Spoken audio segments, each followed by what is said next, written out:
Yung seedless na avocado, ang ginawa ko ay kumuha ko ng bunga at ang gagawin ko ay aking papahinugin kung talaga bagang pwede na ito. Dahil ito lamang ang mga laki ng seedless na avocado o meron pang mas malaki-laki pa ng kaunti.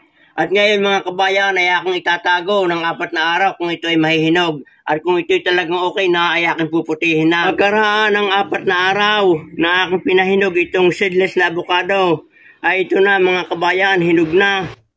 At pwede na nating kainin.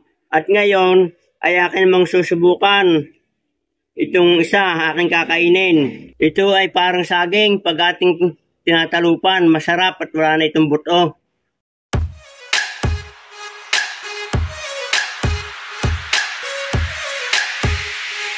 Medyo dali-dali lang ang pagkatalop ko mga kabayan kaya hindi maganda. O yan mga kabayan, ito yung laman ng avocadong seedless. Kung dapat sana isasawsaw na sa asukal, ay hindi ko na gagamitan sapagkat ito yung masustansya, mas maganda yung natural. Ito atin ang kakainin.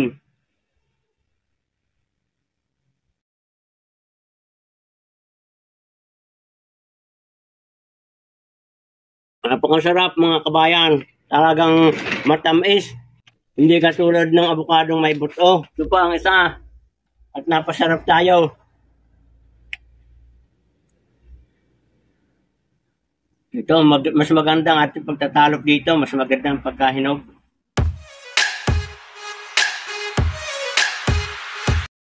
Yan mga kabayan, napakaganda. Yan ang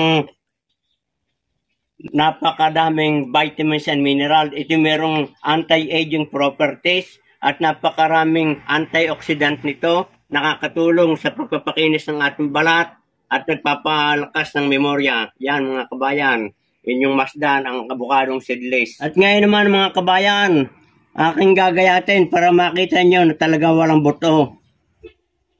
Yan.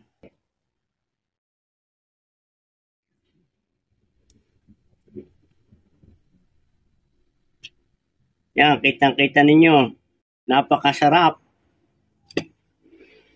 Maganda sa umagang kainin at antioxidant.